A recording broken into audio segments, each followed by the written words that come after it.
les matériaux en sortie, on a donc une séparation de sable, gravier et gravillon qui sont destinés donc, comme je disais, à l'activité du bâtiment et des travaux publics.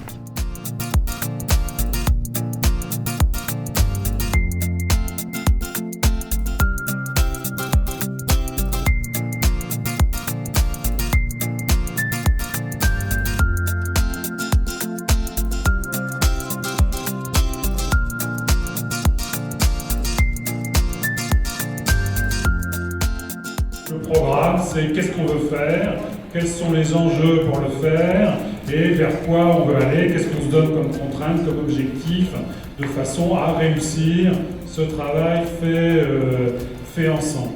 Accent sur le côté écologique, liaison douce et intégration rationnelle et de petite dimension. On veut garder notre cadre de vie.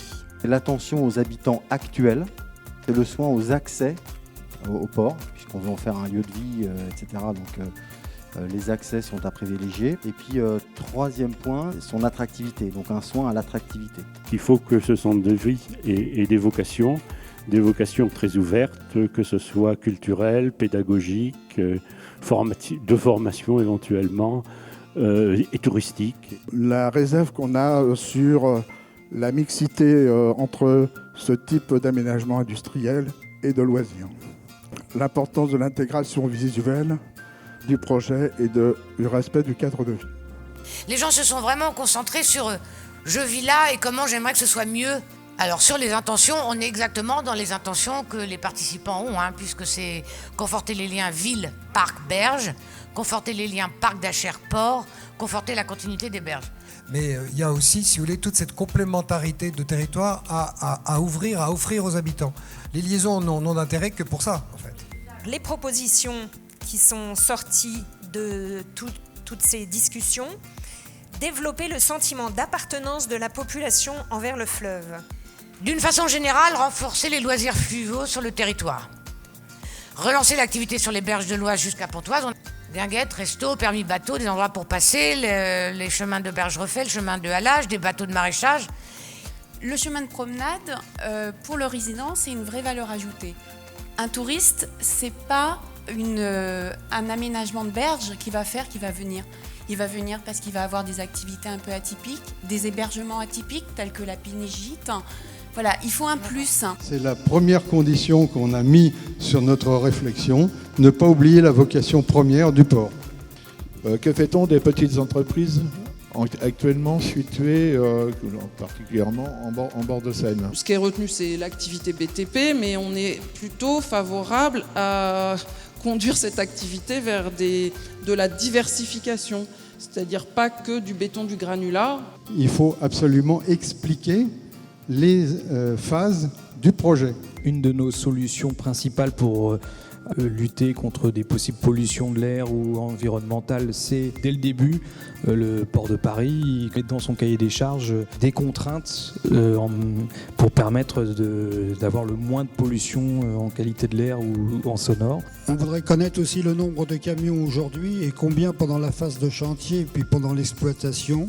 Quel impact des entreprises du BTP sur l'environnement et est-ce que les entreprises vont devoir respecter une charte de l'environnement? Je dois dire que la principale pour moi évolution de la concertation, c'est l'idée que certes on est en train de faire un port, mais qu'on est surtout en train de faire un quartier. On a résumé en 6 points quelques-uns des points focaux sur cette concertation qui évidemment tourne en premier lieu autour de ce qu'on appelle le centre de vie. Le port doit habiter le territoire et non pas l'occuper. Or, je trouve que la concertation qui se déroule maintenant depuis 6 mois et qui va se poursuivre est organisée de telle manière qu'effectivement les habitants peuvent avoir le sentiment réel que ce port cherche à l'habiter. Je pense que cette concertation est très utile parce qu'elle a fait ressortir beaucoup d'idées. L'apport qui a été fait par la participation et la concertation me semble important. Là, ce soir, on est venu parler d'espaces verts, de pistes cyclables, d'écologie. Et c'est pas ça l'objet. Vous voulez qu'on parle écologie, mais faites du transport fluvial. Je trouve que la concertation est bien menée jusqu'à présent. Après, on verra ce qu'il en ressort, ce qui en aura été retenu. Ce qui m'a beaucoup intéressé dans ce projet, c'est que précisément on cherche dès le départ à vouloir intégrer l'aspect industriel à la cité. Ce que je voudrais, c'est que ce port il vive, c'est que ce port il soit occupé par les Acherois. Le projet, je pense qu'il est très important aussi pour HR, puis pour la région aussi, mais enfin pour HR. L'implantation est bien faite, je pense. Et bon, c'est pour ça qu'on participe à chaque fois, pour essayer de faire avancer le projet au maximum.